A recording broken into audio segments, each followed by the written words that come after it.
Good morning. Morning. Good morning, all, and welcome to the show. Today we have an interesting guest and an even more interesting topic. And good morning and welcome to the IT Professionalism Europe or ITPE webinar on responsibility in tech, ethical challenges for IT professionals. We have a great program with two experts in the field of professional ethics, and these are Karina Dantas of Shine to Europe and Claire Thornley at Clarity Research. But first, to set the stage and of this event, I'm pleased to introduce you to ITPE's President Declan Brady, who has been working with ethics in IT for several years. Declan, please, the floor is yours. Good morning, everybody, and welcome to this morning's webinar. I have to say I'm particularly excited about the content of the webinar this morning. As Ronald says, I've been working in the ethics area for some time, not so much as a researcher, but more as a convener and looking at the way in which IT professionals look at ethics and can use ethics in their work. There's a lot of different things, I think, that IT professionals need to grapple with from an ethical perspective. Such things as autonomous systems and safety critical systems and so on. But more practically, perhaps, how do we get the idea of ethics and the view that ethics is an important thing into the workplace in a day-to-day way? I think some of the biggest challenges that we have in this area are making the tools of ethics accessible to professionals on a day-to-day basis, so that people have confidence to be able to ask questions, to be able to bring up issues and challenges, to be able to talk about different sorts of thoughts that they might be having around the nature of their work, what's happening, what the consequences might be, whether or not the right questions have been asked, and so on. And really, that idea of bringing ethics into the workplace is what this morning is about. We all know that the whole history of technology is one of, shall we say, getting the genie out of the bottle. It's always been impossible to predict what consequences might be they good, be they bad, be they indifferent, and so on. And technology, of course, has this reputation for moving fast and break things. And it's not our job really as necessarily as people thinking about ethics to put a stopper in that or to inhibit that, because who's to know where we might be today if various technologies in the past have not been allowed forward, and so on. But really it's about to make sure that we are thinking responsibly, understanding what's happening, making sure that we've done things for the best, and so on. So this morning we're going to hear from Karina, first of all, talking about how do we bring ethics into the workplace. What does that mean? What do we need? What sort of tools might we be able to use? After that, we'll hear from Claire, who is going to talk about a very particular type of tool, which is the use of fiction to help us think. And we know, of course, that storytelling has been a very important part of learning for most people, and so on. Science fiction allows us to extend that and to explore different types of worlds, different types of technologies, and see what may be going on. So Claire's going to talk about that in a moment. And with that, I'll hand you back to Ronald. Yeah, thanks. Thank Declan. There was a great introduction to this very interesting topic, and as correctly noted, next guest in today's webinar, or should I say live stream, because we are live streaming both on LinkedIn and YouTube at the same time. So yeah, keep on watching, people, and get started in the chat between yourselves and ourselves, and raise some questions on this interesting topic. We all have experience on what it means to work from a distance. We are together now in one place. We're not in the office. We are on the internet. And we're sitting on all sort of different locations. So yes, please mention where you are attendees in the chat on what from what country, and say welcome to this first live stream of ITPE. As mentioned, the next guest is Carina Dantas, and she is from Portugal. I think you're hosting from Portugal today, and that's fine. Super. So welcome to our second guest, Carina. Carina is the CEO and from Shine to Europe, and chair from Net4Age Friendly. Lots of papers written by, I think, 200 plus proposals and so on. So could you share with us your thoughts on this interesting topic, Carina? The floor is yours. Of course. Thank you so much, Ronald, for the introduction, and also ITP for putting this together, because this is, as Declan already mentioned, a topic that we need to discuss as we see innovation and digital innovation particularly moving on in the world as we know it. I hope you are being able to see my screen. Yes? Okay. So this is, I would say, the face of most employees when you say that you are going to discuss ethics in the workplace. And well, it's not something that we can consider that is out of purpose, and especially because usually when we discuss ethics, especially in the workplace, we are talking about a number of rules, guidelines, checklists, most usually things that people feel that, yes, they are very important, but I'm not really sure how to use it. I'm not really sure how to put it in place. And probably I'll be listening about a lot of blah, blah all day long. So this is possibly because usually, and especially now when we discuss digital innovation, we are thinking about ethics most connected to ethics requirements regarding data privacy, regarding the GDPR, etc. And this is very framed into big checklists where you need to understand if you are doing what you are supposed to do to comply with the law. But if we go to the classics, we understand that ethics is so much more than this, and possibly something that shouldn't be really only focused on legal requirements, but much more on how do you really do and live the best way possible. And this should be a very interesting and important topic, either in your daily life as also in the professional life. So I would like us to go through today by thinking that ethics is not referring to legal or to specific requirements on data or something like this, but that we are considering ethics as a number of different knowledge fields in your life. And as you can see, when we are thinking about classical philosophy, this we're covering sociology, psychology, economics, even diet and physical, and all of this should frame the way we consider that ethics can be applied in daily life. Okay, and now you are thinking, okay, how do we connect this to IT development? Well, in a number of ways. As you know, we have been having so many issues regarding IT applications when we use it in daily life. There were a number of different news scandals about algorithms, for example, that are being used in sensitive areas and that imply with decisions that perhaps are not considered as the best ones for the final users or the society. This can be, for example, because of algorithms that decide how people should be fired or let go in a company, or, for example, how people should be recruited, or etc. So the truth is that IT applications have all of these implications in daily life, and this is why ethics is so important when we are considering IT professionalism and the work of IT professionals as a whole.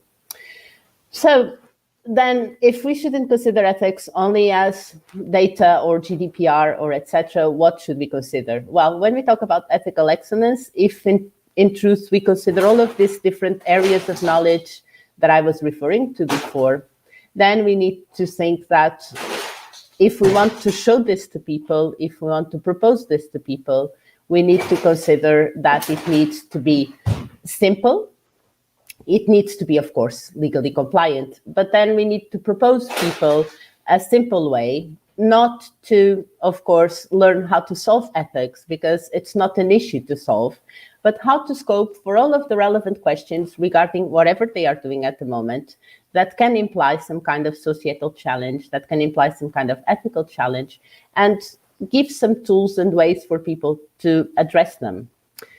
Why? Well, on one side, of course, because it's a question of dignity, of all of the ethical principles that we all know. It's a question of being a good professional, of having good research practices, but also because there are some added value for companies who are sure that they work on the best way possible. This can be, of course, important also to understand that a product or a service that they propose is visible, is well recognized, is competitive because it fits to the people's needs, and thus can be better accepted in the market. So I think we can say that if you incorporate ethics in all of the organization and all of the development of products and services, this can for sure also provide an added value to companies. And one particular way of doing it, and that I would like to briefly discuss today, is including in the IT development a thing called the ethical dialogue. So this would be, well, there are different ways of putting in place the ethical dialogue. There are a number of different experts in Europe that do it, but overall, and in a very simple way, this means that if you want to start developing a product or a service that includes digital innovation, you would need to have an iterative discussion with all of the different stakeholders involved in this from the beginning, from ideation until you put a product or a service in the market. This would be, let's say, the ideal way of doing it. And this means that you are not only trying to understand if you are complying with all of the different legal or data privacy rules for your product or service, but that you would discuss all of the potential challenges that can emerge from this product or service. And this can be either an algorithm or an app, a platform, whatever digital tool is being developed, and understand what are the problems that can arise from it and what would need to be addressed from the perspective of the different stakeholders involved. So this is not only concerning the final user, but also the people who will pay for it, the regulators, even the organizations that will sell it, how different parts of the value chain will be involved in discussing what can be the big societal challenges that come out of this development and how can we address them in context. So we are no longer only discussing ethics on the high level and trying to understand what's good and bad.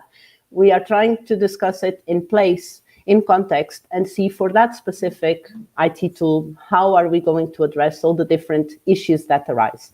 And of course, this requires good guidelines, some tools, and a good method to do this in an organization.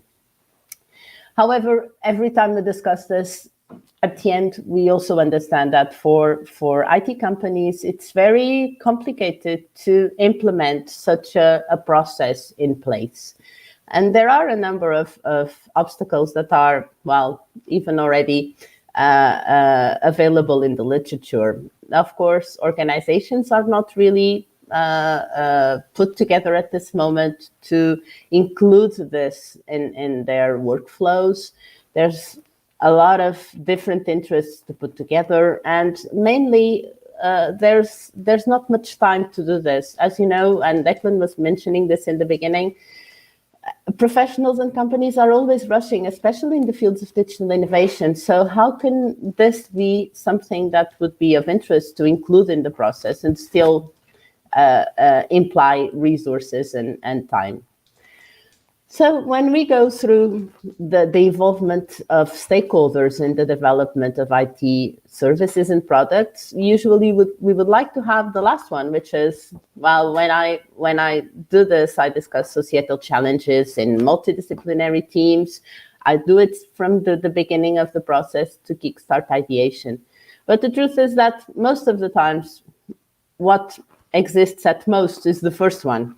So we already developed the product and we just try to have some tests with end users to understand what they think of it. But it's more or less done, and unless we can change small features. So the truth is that when you present a product that's already done and you just adjust some features, you are really not including all of the potential ethical challenges in the discussion.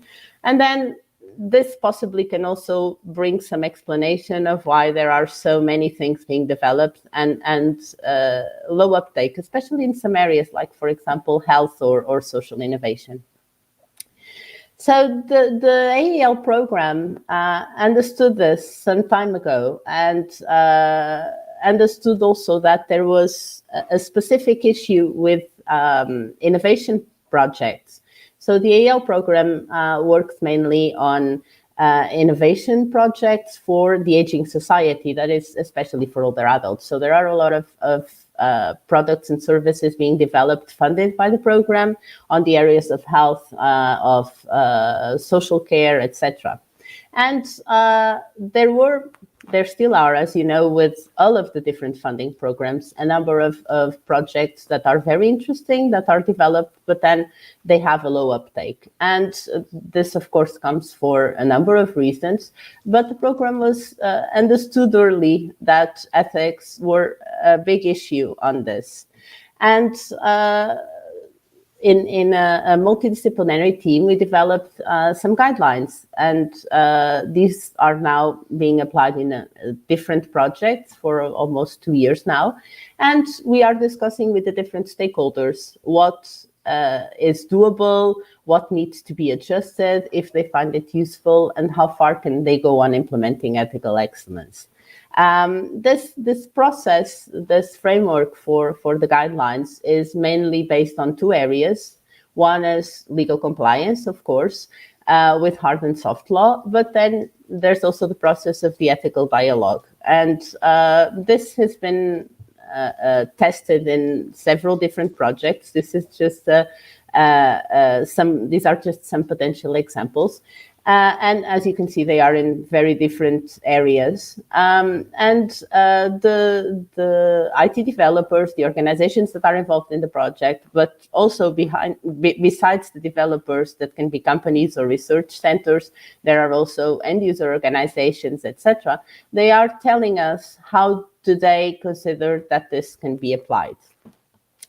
And I have to say that there are some good parts, which is almost all of the projects that were proposed to do this, accepted to do this, and they were enthusiastic about the idea of including this broader perspective of ethics in their development. But then once we start to fine-grain all of the different difficulties, perhaps we can say that there are a few that will need still to be considered or addressed for the future. And one of them is that, well, only complying with the legal requirements is already very complicated for most of the organizations. And that is especially when you consider international projects, because there are different regulations in different countries. If you go for health, for example, you still have the medical device regulation and different ethics requirements depending on the region or the country. So it's not that easy to go through all of the legal requirements, which they need to go for sure. And then on top of this, still add a different layer, which is to try to understand this more societal approach of ethics. Well, once they tried to do this, then one of the difficulties felt is also to put together different types of stakeholders. So this testing with end users is something that a lot of organizations are already ready to do. They had some agreements with local organizations that help them to test. But if you think of putting in place this more complex approach of discussing with different types of stakeholders, there's still some difficulties in doing this for a lot of different organizations. So this is something that we should consider when we are discussing, for example, in terms of European framework, the digital innovation hubs or the TEFs. There are a lot of discussion on putting together these different frameworks for developing innovation. And for sure, this need to put together different types of stakeholders is something that needs to be addressed. Then, of course, there's the eternal discussion on technology push or society-driven innovation. But this is, of course, something that will always need to find a balance. And possibly the most difficult one in terms of the organization is that a lot of IT developers work alone. Sometimes they don't even know the full scope of the specific part that they are developing. Very often the work is broken down and given to different people, and each person just do their small tasks. And sometimes, yes, of course, they know the final result, but this is not fully discussed or seen as such. And this means that it's very difficult for you to assess if you are really addressing all of the needed challenges to your product or service if at the end you don't have this broad vision of all of the parts. So to do this, we really need to address some kind of different way of organizing work. And this is why organizational commitment is very key. Within the AAL program still, there was a feasibility study done to understand if organizations and especially companies would consider having an ethical labeling or an ethical recognition.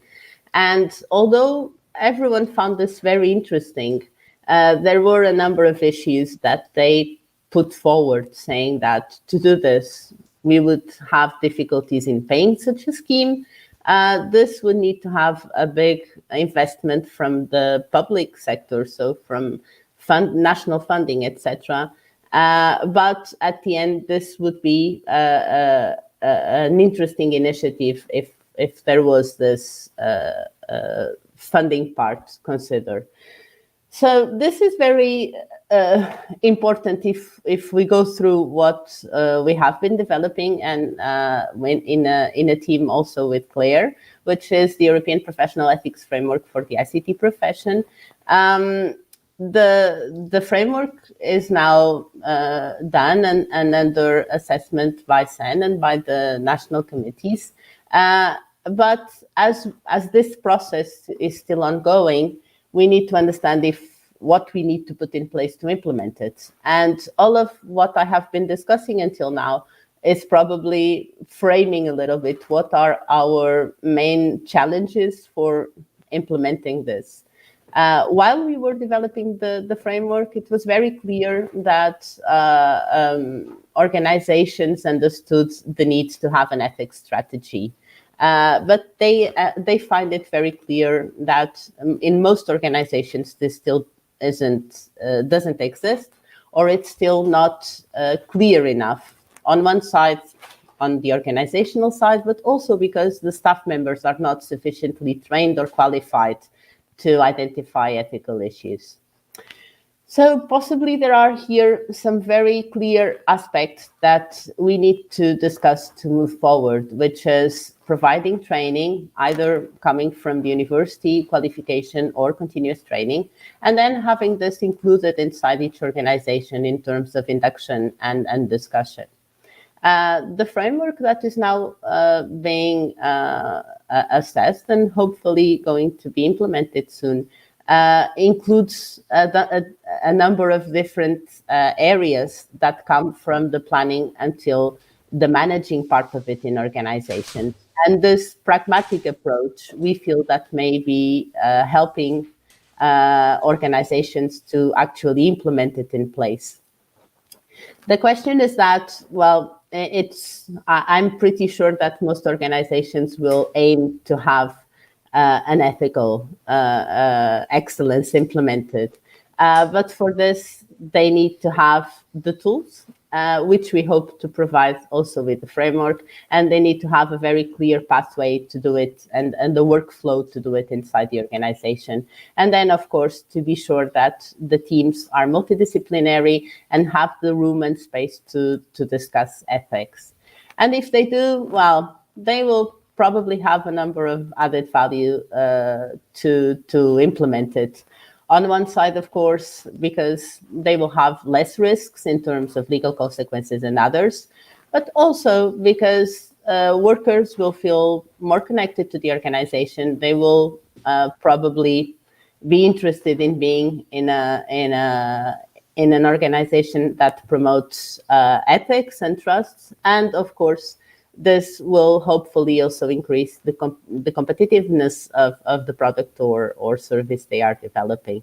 So overall, there is added value to consider ethics as a whole for the organization. And this, let's say, it's possibly the message that I would like to leave here today, and also to discuss further to understand if this is actually something doable and attractive to IT professionals and organizations. Thank you, Corina. Was great discussion on talk on this topic, and listening to you and reading the stuff again, I suddenly remembered that we have similar topics today, which are with respect to sustainability.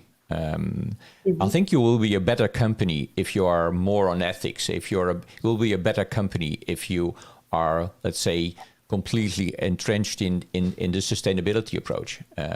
So on this talk, you say that a long-term strategy for ethics is crucial to have in organizations. But can you explain a bit more about how you manage this when the technology landscape and realities keep changing so fast around you? This technology has a really high pace of innovation today. So could you elaborate a bit on this? Yeah, well, I think that as ethics can be seen soon enough, like a lot of other processes were seen in the organizations. Some years ago, you didn't discuss, for example, quality management or communication in the same way as you do now. Now you have dedicated teams and workflows and processes for some of these areas. So I do think that if we consider ethics in the same way, then for sure we will be able to implement it in place and to have different ways and workflows of doing it. The question is more that to do this, you need to have the organizations interested in it.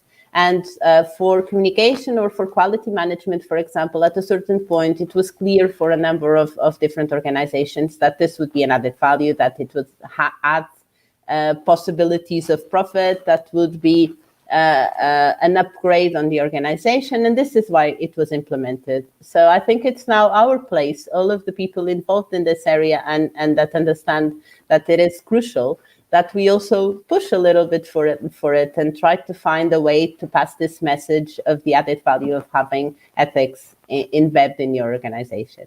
This will keep the sustainability aspect, I think. Yeah, and I think it shows that we are on a track of being more professionalized in the IT sector in general, and maybe overall you could say as well, obviously. But since we are talking about this topic in the lens of ITP, then it makes sense to focus this perspective more on the IT perspectives and this side. So thanks for that. We'll just have a quick poll on what we'll be doing on the next webinar, just to keep you alive as audience. And thanks for sending in all these questions. We'll taking these questions at the third piece of the webinar, where we have more of a discussion anyway. But yes, keep sending in those remarks and polls, and just stay tuned as well, because we still have a great rest of the show. So how does your organization promote professional ethics, audience? Do you think, and share your experience on what you saw in your own company on how to do this and how to be on a journey of continuous being more productive, but at the same time stay ethical? So share your experiences with us in the comments on the LinkedIn and YouTube and so on. So can film and other art forms help us better understand digital transformation impact on our society? Will be a topic we'll be addressing in the next part of this show, which is on Claire's part. But at the end, we'll be asking you this question again. So have a thought, keep on the show, keep on tuning in, and at the end of the show, you will have the ability to vote on this topic. Will be the next episode about software skills, or will be the next episode about women in tech.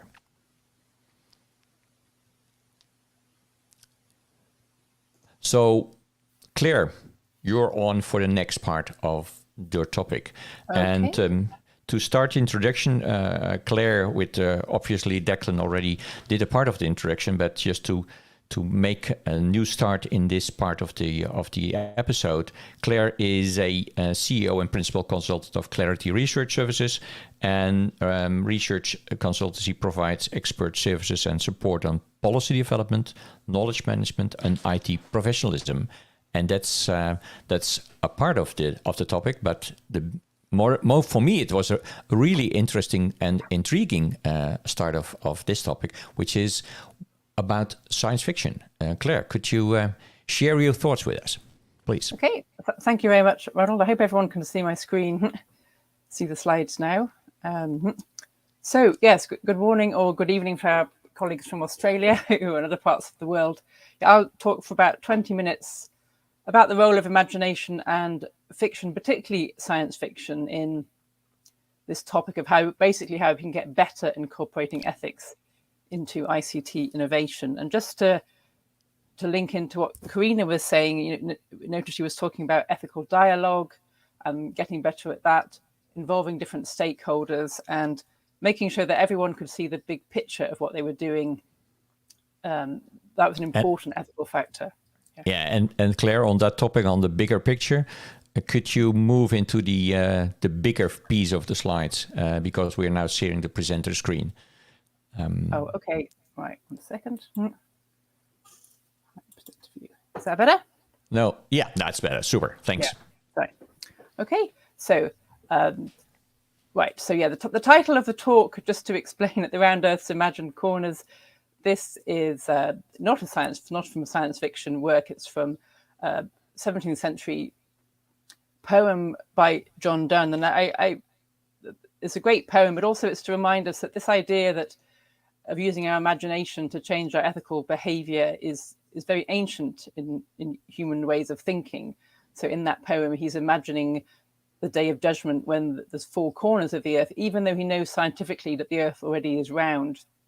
So humans are quite able to imagine different things from what they know is scientifically true and to use that to inform our behaviour. And so it's what myself and my co-authors, Sinead Manan and Shane McLaughlin, when we were working on this and talking about it, it's just one other tool that we have, as Karina was saying. Everyone wants to do this, but we should use all the tools and options that we have that are available to us, because it is difficult to be good at this. I think we would agree in that, and it's also important. So we're suggesting in this piece of work that is one other thing to look at when you're trying to think of getting better at using ethics. So I'll just go through the structure of the talk. So talk a bit about what the problem is. Why is it quite difficult to say useful things about ICT and ethics and innovation? Oh yes, a bit more poetry, but not much, don't worry. Then how science fiction can help in an overview way. And then we'll be picking 3 science fiction books that we looked at more than that, and I'll be talking briefly on a couple of the main themes and then linking that to a current issue that the audience here should be aware of. And then I'll look at, linking in with Karina's talk, some suggestions or ideas for how to use science fiction or fiction in general in perhaps the ethics dialogue she was talking about, or other more practical aspects of organizational processes and structures. And then I'll finish up with some final thoughts on the role of science fiction from science fiction authors themselves and how it could relate to society and ethics. Okay, so I think it's helpful to remind ourselves, why is it quite hard to say useful things about ICT in ethics. People say an awful lot about it. I mean, there's many papers written about this topic. But I think as we were seeing, actually getting practical guidance on it is perhaps not so easy. And clearly there's some good reasons why it's difficult. Telling the future or predicting it is anyway hard, whatever you're talking about. And so that's the problem. It's hard to see problems, ethical issues where we are living right now in our current society, because very quickly it becomes normalized. For example, the degree of surveillance that we now sort of put up with or don't even notice would have been pretty unthinkable probably 40 or 50 years ago, but now we take it for granted. People also, the social reasons, we don't want to be seen to be backward or not up to date with progress. Understanding technology is difficult for even experts and certainly for the general public. Again, people talk a lot about ethics, but what exactly are we talking about? Is it a matter of fact? Can we enumerate the ethical risks and put them on a spreadsheet? Is it okay to have different perspectives and disagree, values, opinion? What are the cultural differences that we need to think about? And how can we learn from history, or can we look at things that happened in the past with technology and use that to inform ICT? Or is ICT so different and so new that we can't? And I think we really don't know the answer to that question. And also, we're living in a sort of technological, progress-driven society where profit is a big motivator. And that sort of society encourages and fuels innovation, but sometimes the consequences are not always for the best, or at least have negative consequences. And then I think I have one more poem here, which I just think is that the phrase "the best laid plan schemes of mice and men," of course, is from Robbie Burns. And I think this idea that even historically people knew that it was very difficult to plan for the future in a reliable way. In this poem, Robbie Burns says when he's collecting the hay has accidentally destroyed the house of a little mouse that was building his house there, who thought he was all set up for the winter, but has found out that he isn't. So this idea that we can think that we're all organized for the future and it's all going to work out, but our schemes or our plans can sometimes bring us, pain or difficulty rather than promise joy. And I think certainly with ICT developments, this would always, I think, be two sides to every coin, we could say, in terms of what progress they brought for people. So looking at also what some other people said about this and linking it to the use of fiction, Craig MacDonald, I thought had a very interesting and useful thing that working with students was, if your mum could see what you were doing, would you be proud telling her? Which is, again, it's like the idea that you have an external observer and you check yourself, actually, my boss may have asked me to do this, but when I think about it, is this really something that I'd be proud telling, a family member? And again, from the Markula Center for Applied Ethics in the US, Irina Raiku, I thought had a nice analogy that ethical issues are like birds. So they are everywhere, but we often don't see them properly. And I thought this idea, both these themes from, people commenting on this field in different parts of the world, as we can see from Australia and the US, both these themes incorporate, imagining an observer who you'd like to honor or who you don't want to disappoint. And also this problem of not noticing what is right in front of you. And I'm arguing really, when we were developing the ideas in this paper, that the use of fiction can improve our capacity both to imagine observers we'd like to honor and to notice what is right in front of us. And both of these are very useful when practically actually trying to get a grip on what ethical issues are arising from work that we're doing. So yeah, can science fiction help? Yes, it's noticing us, and then it's important. We have imagined worlds that allow us to play with ideas, using thought experiments, or saying, what if we did this, or what if we did that? If you try to do this with groups of different stakeholders, sometimes in a practical way, they can be limited, or they don't want to say certain things, or they think they might sound silly if they imagine certain doom-laden scenarios. But if you play with fiction, it frees people up to sort of maybe go a bit further and say, maybe this actually could happen, And I think also importantly, certainly in policy making as well as development, there's often an implicit or sometimes explicit calculus or moral calculation which is done saying, most people will benefit from technology X, but a few people won't, but never mind about them because there's only a few of them. And I think, the use of fiction can help us to remember that these people or animals or the environment, again, if you look at sustainability, people who are, or the environment that's paying the price, it's harder to ignore that if you've actually, got involved in stories where you are talking from that point of view, rather than just the point of view of the person who's going to benefit. So, of course, it's absolutely compulsory to start with 1984, which is the most famous book on, imagining a world in which technology and information communication are used, as an oppressive state. Though, again, George Orwell was writing about that to describe things that he thought were already going on. So that's also useful to remember. And again, we've just taken some of the main themes from these books that I'm sure are familiar to most of the audience, but just to remind people, maybe pull out some things that are a bit unexpected. I know when I read this again for this work, it hit me again in new ways, particularly this idea of controlling through fear, which I think we see a lot through the use of how social media is used, and also this simplified language, newspeak. So again, to go back to what Karina was saying, people actually, their brains have slowly been sort of diminished through the language they're allowed to use, so they actually literally cannot see the big picture anymore. And books are controlled, the information people consume are controlled. There's only reference books allowed in the library, which sounds, and technical manuals, it's sort of library from hell, basically. But I thought this quote really struck us when we were looking at it. The idea that being without general ideas, people could form petty grievances. So they might get very angry about certain particular things that were going on, but they didn't notice larger evils that were happening. And I think that's a useful theme to think about in terms of our current role of technology. So again, if we look at it in the present day, very familiar alternative facts. I did read that when that quote was used in the US, apparently 1984 a lot of people rushed out to buy a copy. But this idea of information and news and political stuff being manipulated, and particularly fears, the use of language, there's not just immigrants coming to the country, but there's a flood of immigrants, and just not exactly subtle, but that just the way, or even the way how data is controlled, fueling hate speech. So the more this idea of clickbait, the more people look at something, the more it gets distributed, the more the visceral reaction is, that gets higher marks. So Claire, we have got a live question from Boris Misnev. Could you give an answer to Boris's question? And the question is, do you see the difference between fairy tales and science fiction regarding ethics?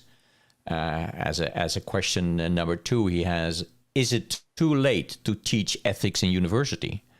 And maybe start with the last one, because that's, I think, is it too late to start ethics in university? Or is it not specifically to university as a place to learn it? I think... again, when we were looking at this, it seems to be mainly at third level of university that some courses are using fiction or films to introduce ethical ideas to students, and particularly the idea that I mentioned of getting students to think of things from different perspectives in stories. So I think that can work at university, and I also see no reason why that couldn't work earlier on. And actually, perhaps that links slightly to another point on this slide, which I think is, again, a greater evil easily not noticed, to not quite accurately quote 1984. I think that the opportunity cost, so to speak, in terms of what younger children are perhaps not doing because they're looking at technology, could be having an impact on their moral and ethical imagination, because perhaps they're reading less fairy stories, and they're reading less fiction.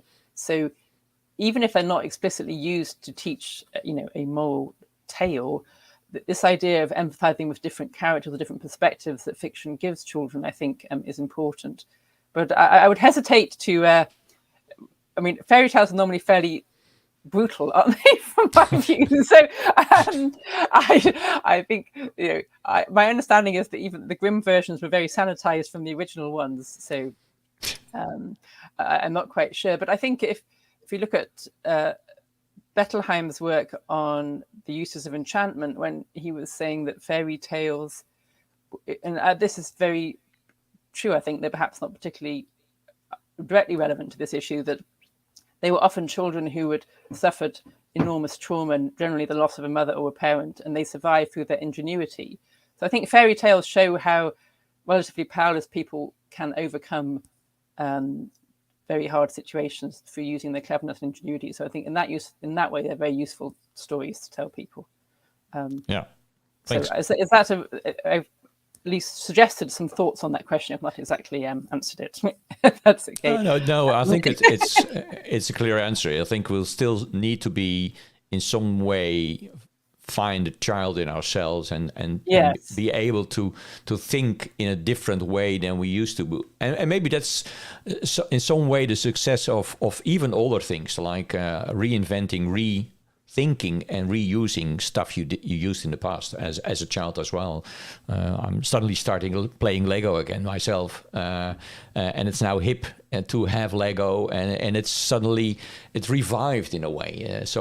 And then I'm using it as well, both personally as in a professional way, and then rethinking, and in sort of way I'm reliving some stuff and using my imagination to build stuff. And I think that's good to keep that in mind and use that. But please continue with the talk. Yeah, no, I think generally imagination per se is incredibly important. I think so. I think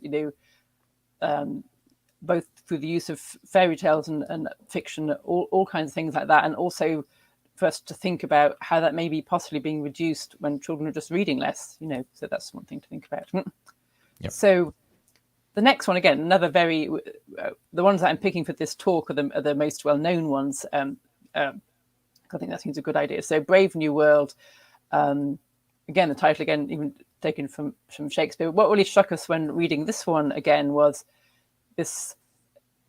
the influence of technology on the body, both from an ICT point of view and more generically. So in Brave New World, babies are no longer developed inside women. They are put in some sort of test tube type of thing. And before they're born, they are given, depending on their future role in society, maybe to go to look at Boris's question again, they are told sort of given moral messages before they're even born, depending on what they need to do. So if they have to be a factory worker, they're told they are basically, reading is dangerous, given aversion therapy for that. But if they have to do something more difficult, they're allowed to read a few things. So this idea of information provision being very much regulated, and also, bodies being tried to be made as redundant as possible. And people generally in this book, they're addicted to soma, which is a drug that makes them feel happy all the time, or most of the time. And they feel they have freedom. Like, I think it's interesting in Brave New World, this very free sexual morals, which would have been quite out of sync with the view of the 1930s when Aldous Huxley was writing this. But the political freedom is very limited. So it's a very subtle book about what freedom is and how you can, again, you don't notice what's really going on because you're given some other freedom. So again, that's the main relevance we thought for that really was a lot about body image or hatred or dislike of the body, and how different social groups are given access to different types of information and have given access to different tools to actually distinguish accurate sources in terms of their access to proper scientific information and their ability to actually assess it. And we also feel free, many people do, because they can publish whatever they want on the web, and that feels like freedom of speech, but there's no responsibility necessarily attached to that. And this idea that technology can sometimes increase people's distaste, and also the appeal of the body in some ways through pornography, but also the distaste for it, and this unreal presentation of what human bodies actually look like through manipulation of images, and again the control of reproduction. And this hasn't really happened yet, but you can see perhaps information with genetic engineering may be something for the future. So finally, last book I'll look at, probably more familiar. Again, I have to confess, I did see the film before I read the book. But the Minority Report, I think, is particularly interesting and informative on the issue that we talked about in terms of those that pay the price. Because again, you often hear ethics around ICT, information policy is very cost benefit. And these dichotomies or pros and cons are presented to the public as if they were just, absolutely definitely true. You can forgo some privacy, you can have CCTV cameras all over your area, but this will reduce crime. People go, oh, okay, but the data on that is necessarily interrogated, or should that be everywhere or only in certain areas? In Minority Report, in which they use certain people who have the ability to predict crime, they basically keep them, in a lab and imprison them and use them to predict the crimes. As the story unfolds, these people you start to feel very sorry for them, and you understand what they're going through. You also realize that they're not perfect. And again, just to reiterate, the Minority Report, the title actually, I think, is, Rina can correct me on this with her legal training, but in any committee or evaluation, the Minority Report is the one or two people that might have disagreed with the Majority Report who log their objection. And again, that can often be lost in our modern use of social media, in that minority views and reports are pushed outside and never come to the top of people's streams or feeds because they're not really being looked at. That happens in academic publishing and also in social media. And I thought, I'm not in any way suggesting that, well, I certainly hope that Philip K. Dick didn't have spent too much of his life reading Immanuel Kant, but it's a really classic example of using, you can't use people as means. So you must, they're not, that they are end in themselves. They have individual lives and existences. So just to use them to create something useful for the whole of society is not right. And as the hero in the book increasingly realizes that the system must be destroyed if it does rely on the imprisonment of basically of innocent people who are being used because of their special abilities to predict information. So again, we can see the surveillance. I think the trade-off thing is very useful. And again, this fear of crime, which is absolutely real and does happen. And I think that's important to remember, that sometimes people who criticize surveillance live in areas that don't have any serious crime problems. So it's not that crime isn't the problem that should be addressed, but it needs to be done in a focused, data-driven way rather than just generically. And people, really struggle to understand statistics and probabilities. So if you tell them this is that likely to happen, or this is level of risk, that will generally not be understood properly, and people will pay a big price for protecting themselves from things that are very, very unlikely to happen, or vice versa. So again, we can see a recent example of the Facebook whistleblower case, which really everything that I've talked about came up in that. I think the key thing of interest, perhaps, is that this was already happening, but we hadn't noticed. To go back to the idea of these birds that we don't see. And who is the we anyway? Who should be doing it? Is it the ICT professionals or the public? Again, the profit margins here are, as we know, really enormous, and that tends to drive difficult. The combination of high profits and, as Karina was mentioning, that rush for development, the lack of, or the perceived lack of time, or the lack of taking the time, tends to make wrong decisions more likely. Is this bad business in the long run? It probably is, although it's rather dispiriting how resilient Facebook appears to be, really in front of these various issues that are happening. So on that subject, you obviously saw that last couple of weeks, under some news, the value of Facebook, I think it was 20% at some point in time was gone suddenly. So do you think there is, as Boris stated, is there a new? Do we need to rewrite the 10 Commandments and adopt them to AI and the use of technology to do these things? Because what we've seen is obviously Facebook is data driven. It's the algorithm. This is not new, actually. If you look back, then the algorithm effects were seen even in the past when the JPEG algorithm was developed. It was developed using purely one skin-colored humans. So it had a negative piece on Afro-American skinned persons. So this algorithm effect and the data effect was there already for years. But do we need to rewrite the Ten Commandments on that? Well, I feel slightly ill-equipped to answer that big question. It's a big question. And that's the easy part on my role. I can ask these big questions. I'm still interested in these answers as well, even if they're tiny answers. But just do we need to rewrite some stuff? Not maybe the Ten Commandments per se, but do we need to rewrite as a part of our being more professional in these areas, specifically in IT, where the changes are happening so fast? Yeah, I think perhaps we need to think more carefully and be more alert and check more often how things, what tend to be called unexpected consequences or unforeseen, but they always seem that one can't help thinking that they possibly could have been foreseen quite easily if anyone had been bothered.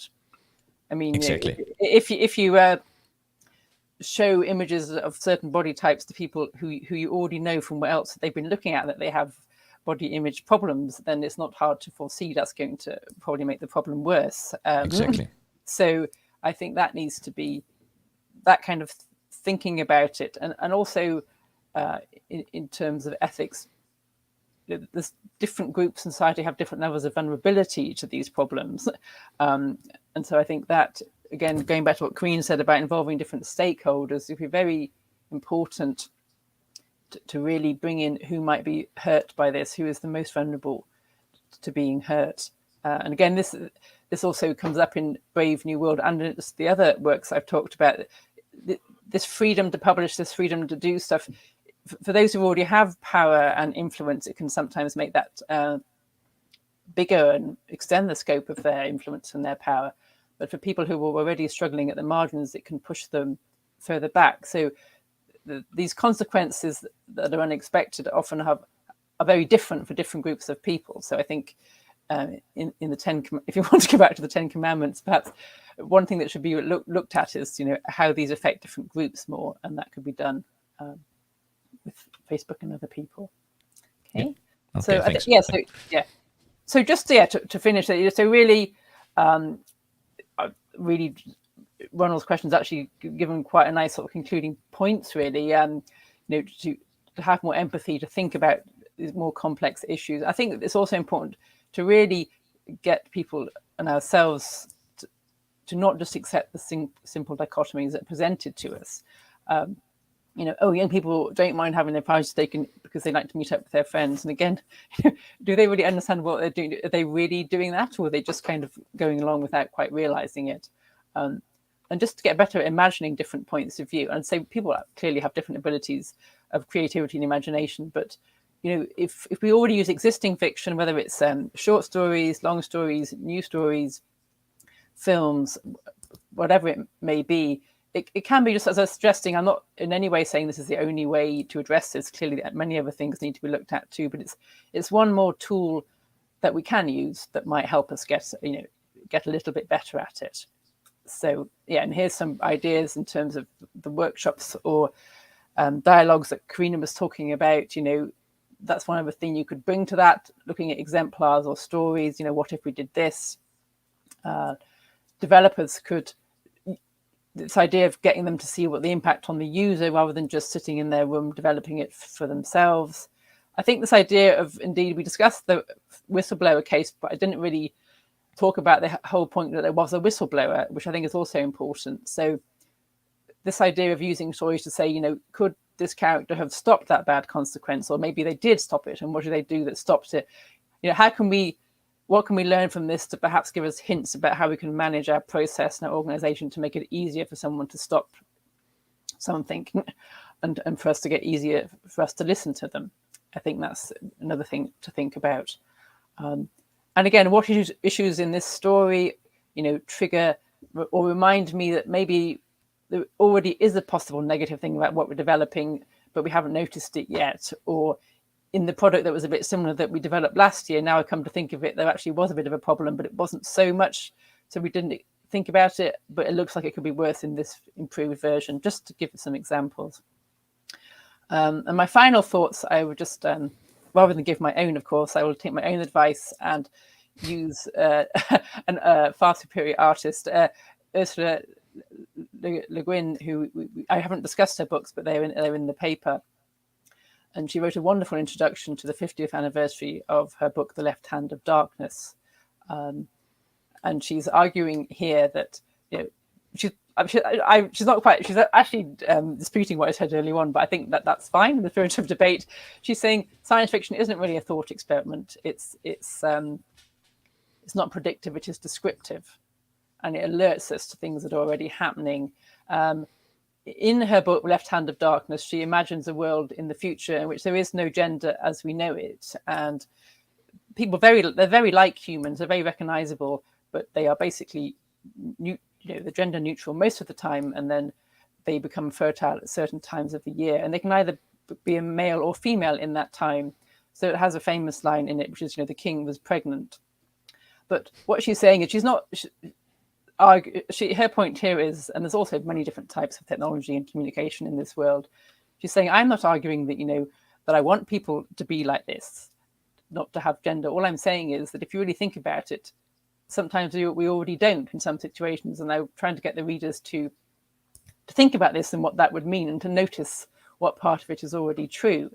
So I think that's a really interesting and helpful insight to think of. So again, things that were already happening or are true to an extent, but perhaps we hadn't noticed. So again, that's a great book to have a look at.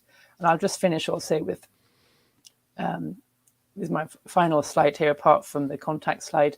These are all the books that we looked at. So we tried to do a more recent one. Ted Chiang, The Truth of Fact, Truth of Feeling is the most recent one we did.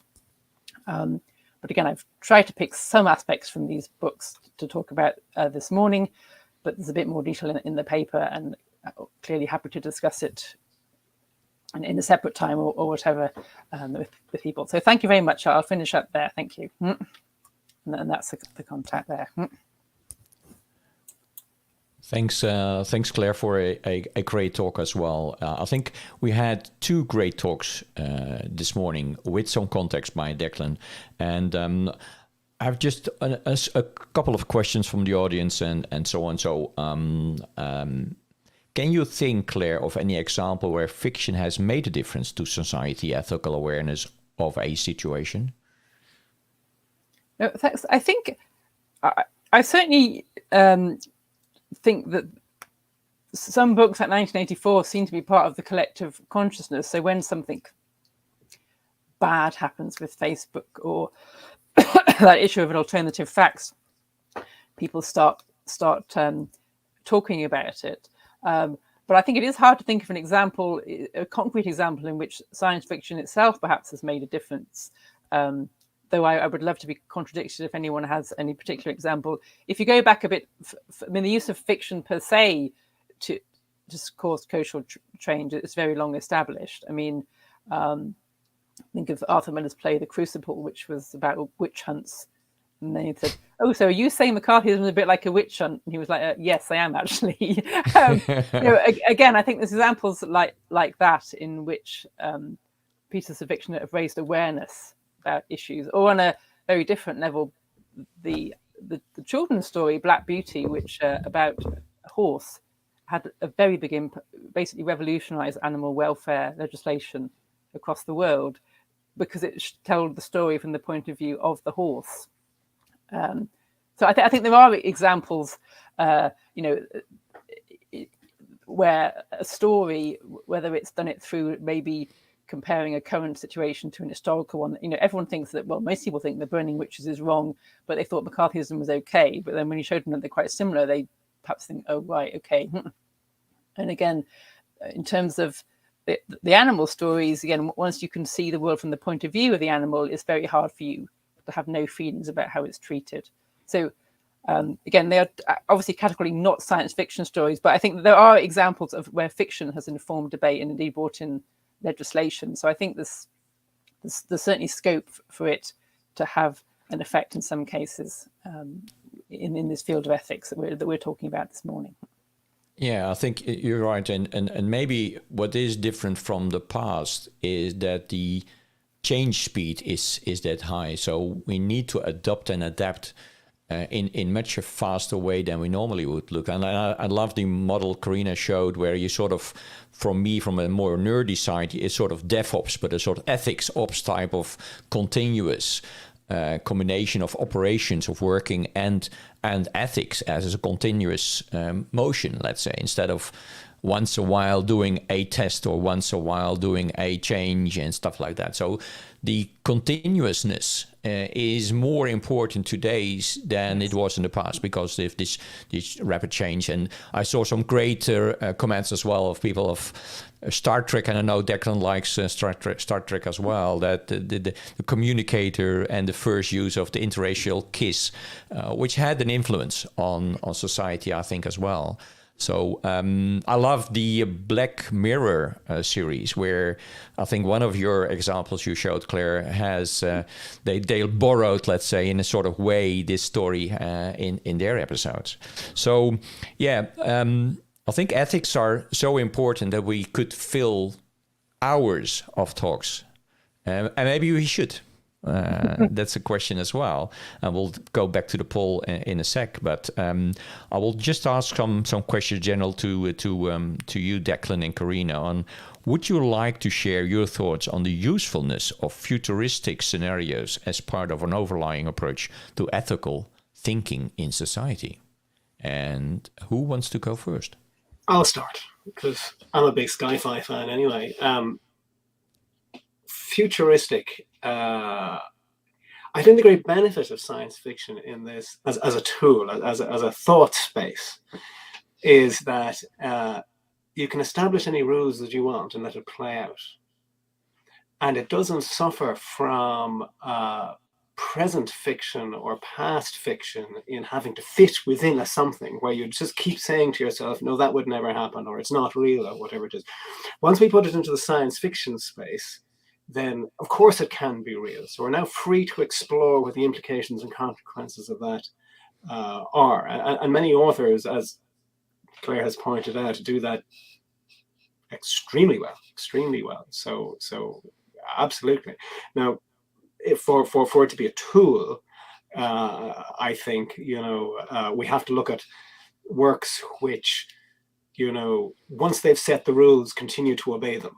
Right, because otherwise we're into magic and fantasy and that sort of stuff, and that's fine, and I enjoy that as well. But I think as a tool for exploring this space, it's less real because we can magic our way out of trouble instead of actually having to solve it. Yeah, you'd like to add to that, Karina?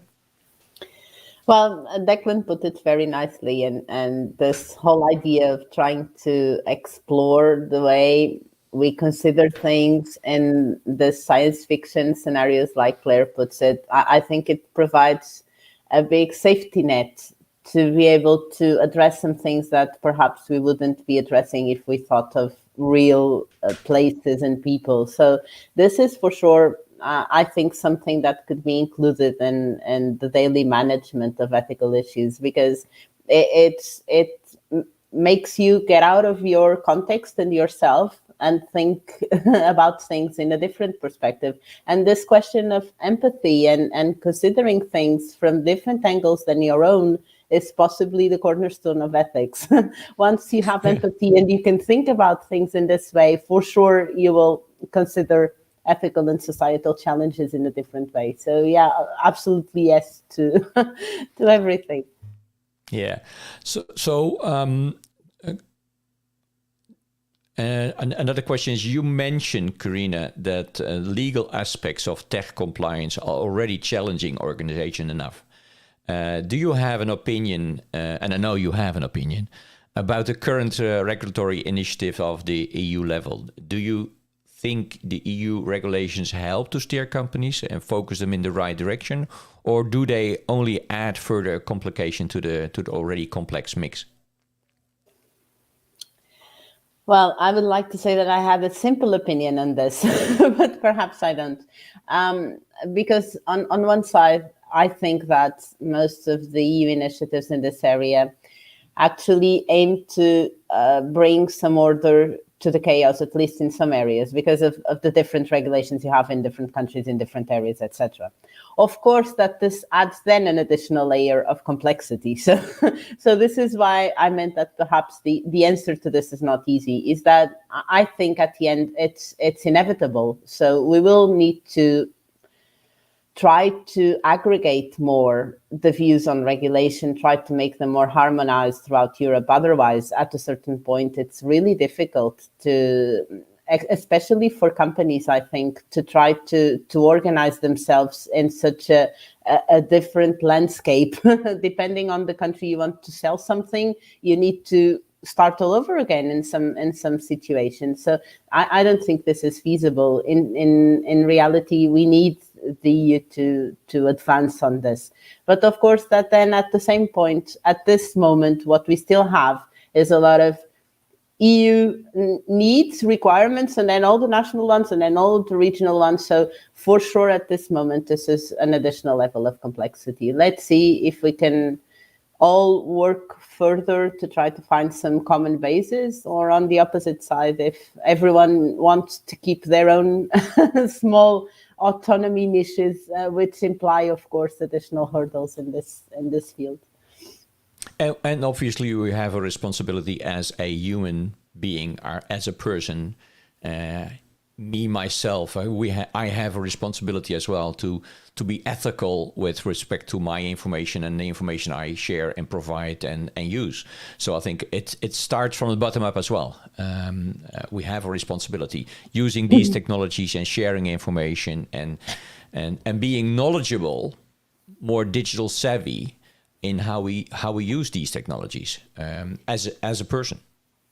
Yeah, but I think that's possibly one of the main challenges currently, is that you also, it's not just a question of being literate enough digitally, but also to understand all of your own context and biases that you bring whenever you do things. There's a lot of different contexts, and we know this when we talk more in an international landscape, that come from the way you were raised, the way your community was. If I was raised somewhere where we were almost all Caucasian and with very scarce interaction with people from other nationalities or ethnies, etc., of course, this will be easily brought into my preconception of the world. On the other side, if I had a very varied environment, probably I will be much more aware of cultural differences, ethnical differences, etc. So this is something sometimes probably you don't even notice it. And that's the problem, is that even if you think you are doing things in a very ethical way, perhaps there are a lot of different preconditions in your own development that made you forget this. So this is why talking to people is so important, and understanding how other people feel about things is so important. It's the only way to create this expanded empathy, I think. Yeah. And on that expanded empathy, Claire, we are seeing that tech corporations in general keep growing and in the future may become greater, or maybe are already greater than we imagine now. What's in your view the best approach for governments going forward in terms of regulation and so on? How effective will be fines, for example, to companies will have in the money in the world? And we've seen, obviously, the whole of the discussion with Google and Facebook and data residing in the US and stuff like that. So what's your thought on that? Yeah, I think that's... thank you, Arnold. I think I wish I did know the answer to that. I mean, I think, GDPR was certainly an effort to try and make the fines big enough that they would hurt. Whether that's working or not, Karina, I think, is more probably advised to comment on that than me. But I think it is a serious issue, the power of these companies. I mean, one of the things that I was reading on it recently, which I thought was helpful to think about, was that, the term addiction perhaps is somewhat overused, but a lot of these, the algorithms and the clicking and the likes, they all, they've now done studies that if they measure people's brain responses, they're getting sort of these big sort of pleasure shots from them in the same way that they might do if they were smoking a cigarette or taking a drug. And I think, well, if perhaps something to think about is to, well, firstly, ideally to stop that kind of manipulation. Although I think it's also useful to bear in mind that it does use good sides of human. Humans want to connect, they want to be liked, they want to be part of a tribe. That's something that you're not really going to change. It's and that has many positive benefits for humanity. But when it's scaled up to a digital world, it seems to go wrong in ways that are more pernicious than it can do on a smaller localized scale. But I think there's some room for the concept of harm reduction in the same way that most countries don't ban alcohol, but they have quite strict rules about who can use it and how it's sold. And nobody pretends it's 100% a good thing, but they haven't quite got the stomach to stop it existing. So when you do look at the data on the effect these technologies sometimes have on people and on their health, I think maybe that's something to think about. I say that not as a lawyer. So I just think that maybe we need to sometimes reframe these debates, because we tend to still be using ideas from libel and another publication era, which doesn't necessarily always work in this current one. So that's just a thought. A great thought, actually. Yeah. And so, Karina, is there a role of co-creation, used the co-word a lot on that slide specifically, in any of the elements that make up the ethical excellence model? For example, would it, in your opinion, add value to if stakeholders are still able to contribute in the definition of principles under compliance? Yeah, well, I have to say, perhaps this is consider this my own bias. I think we have enough principles. I'm not sure if we need more. Even last week, I think the French presidency released a number of new ethical principles on digital. At a certain point, I think this is not the issue, or this is not the main issue. Perhaps, of course, there are things to make better, but I find it much more important now to focus on making them practical and doable, and understanding how to put them in place than to define or rediscuss the principles themselves. But as I say, consider this as my own personal bias on trying to be pragmatic. And I think that is a smart way, because otherwise you'll still are able to create and to discuss instead of do. And we need maybe shorter action, maybe a more agile approach to this as well, in a way. So one of the last questions is to all of you. Whistleblowers are heavily debated these days, and some defend themselves on, some are against these whistleblower rules and policies. But does your work foresee a special, almost systemic role for whistleblowers in our organizational ethical ecosystem? Who wants to go first? Well, I think I think whistleblowers are an important. We talked about the various different tools that we have to get better at this, and I think that's their one. Or sorry, not the people themselves, but the processes and the mechanisms to allow them to exist are important. But even if they're enabled, there's some, generally speaking, enormous social and career cost to people actually doing that. So I mean, whistleblowers, I think, are useful, and there should certainly be mechanisms in place. And I think we did talk of, I mentioned one use of fiction or stories could be to try and get people to notice if somebody had put their hand up there, would it have stopped? And I think this idea of don't be a bystander, be an upstander, is generally shown to be moderately useful in stopping bad behavior in other areas of life, such as bullying. So I think whistleblowing is important, but clearly it is kind of a nuclear option. I mean, it would have been far better if Facebook had a process or a system for finding out all those. Well, it seems rather unfortunate they did know about it, but they weren't that bothered about it. So you'd like that to be different, I suppose. And if that can't be different, something needs to be done to make it different. But whistleblowers are one way of, just getting people to stop and think about what they're doing. And I think the public shaming, which generally is a bad thing, can be a good thing for these companies in that point of view. So I'll stop there and hear other viewpoints. Just to continue with the whistleblowing, I mean, typically whistleblowing is a last resort, is it not? You are at the end of the rope. Your career is now over as a result of that. And you imagine that makes people stop and think about whether or not this issue is so important and so on. So, I mean, what we really aspire to, I think, is something that's a little bit less extreme than that, where questions can be raised because people are happy to hear them and so on. And, I don't know if we'll ever get to that sort of a zone when ethics is often seen as something which inhibits or stops things happening and so on. But at least that's our aspiration, isn't it? That we can be open and easy about these questions and people don't think that they're stupid or that you're trying to impede, that you're trying to explore and see what makes possible. Yeah, I think Declan just reached the core on that, which is it shouldn't be seen as something that will make people lose their time, discuss again, that will hinder something, but that can prevent something, which is for sure better and could even prevent whistleblowing at the end, because if it was discussed in advance, it would be much better. Yeah.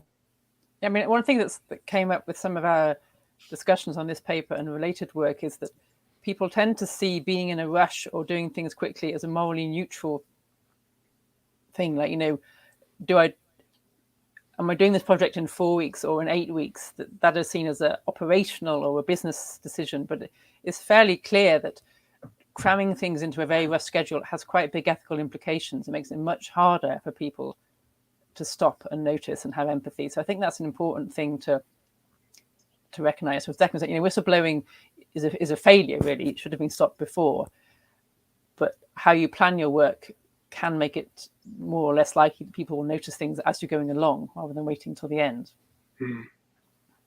So does that mean that we need a different role name or a different topic on that before it's in the stage of whistleblowing? And I was thinking of a sort of stewardship, a sort of steward on this topic, on ethics. Or do we need to put this into, and that's me as more of the technology savvy guy, is do we need to put this in the GRC side of the companies where governance, risk and compliance is managed, and should there be an E in GRC? I've often thought about that as a question. What tends to happen when these roles get created is that the question now becomes their problem, that office's problem, and so on. It's dealt with by them. We pass it over to them, and something happens or it doesn't, but our responsibility ceases. So, I mean, on the one hand, yes, I can absolutely see the virtue from the idea that there is at least some part of the organization or process that has it responsible, but I also see the danger of abdication, right? These things, and many more things that are in that suite of roles, need to be owned more proactively by the people who are involved in the business than simply being over there. Yeah, you're completely right. Yeah, but if a great you have, topic, by the way, then. Yeah, sorry, Karina? Oh, sorry. No, I was about to say I agree completely with what Declan was saying. But I understand that if you have this figure, but you also have, for example, ethics as a topic of the bi-monthly meetings between the team, then you need to address it there, and it's not only the other people's responsibility. So for sure, maybe we don't need a person, but we need a process for it. And the process needs to be part of the overall process of the organization. Otherwise, it's always outside of people's minds, I think. Yes, I think when we were looking at this topic, I mean, I think one of the questions is about the software code of ethics, and We also, in some of the ethics codes, that it's actually been integrated into the process. And then the PMI one, they've added an ethical component to the project review iterative process as one's going along. And I think that has to be the way forward, really, that it's integrated into something that you're doing already, and also still taken seriously in that, and not just at the end of the meeting that maybe we haven't got time to discuss it, will go on. But I mean, there's always a danger with, as Declan says, making it a separate thing, which is important in some ways, but unless you have it in the day-to-day running, and it's, as you know, to be bringing it up regularly because things are changing so quickly, I think is the way ahead, most likely to have an impact.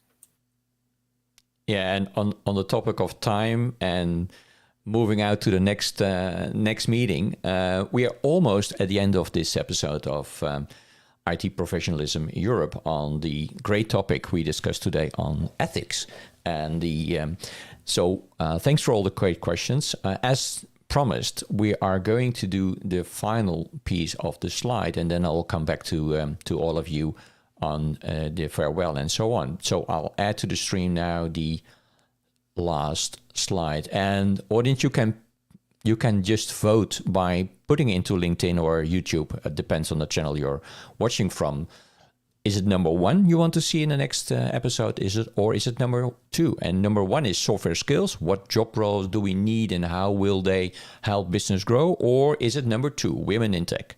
Where are we and how to further promote a diverse IT workforce? Today we were as diverse as possible you could get. It was just on the mix. At least the person, the attendees at this stream from the guests and so on. And I hope the audience was in a diverse mode as well, in a balanced way too. So audience, let's. What is number 2? And as Janet said, she is for number 2. So she is for women in tech. And I see some other remarks. Some other people are for software skills. What job roles do we need and how will they help business grow? Boris obviously says, sorry, he is for number 1. No problem, Boris. And you were a very active and lively contribution to the show anyway. Thank you for that. Leon Damon, he's for number 2. He wants to see more on the next episode about women in tech. So, and we will pick at the end of the show the winner of this poll with respect to the topic of next time. So if you want to visit more of these shows and see this show again, you obviously can go to YouTube and just dial back to the show and in the channel and watch it again and watch your favorite episode or a piece of the episode. So we'll all need you for the next time as well. And LinkedIn user, he would like to hear about number 2. So thank you for that, LinkedIn user. Back to today's show. We had great guests on this topic, responsibility and tech. We discussed ethical challenges for IT professionals. And I'm very, this was the first show we did for ITPE. So I was still tension in my body on presenting this and seeing how technology worked. And were we all ethical enough, let's say, in presenting this topic? And I think we were. I think we had a great contribution of both the guests, Declan Brady, Claire Thornley, and Karina Dantas. Thank you all for that. Thank you, audience. And I will see you next time on another episode on responsibility in tech from IT Professional Europe. We'll have then the topic number 1 or topic number 2. So stay tuned and watch you in the next show. Bye-bye. Bye. Thank you. Bye-bye. Thanks, bye.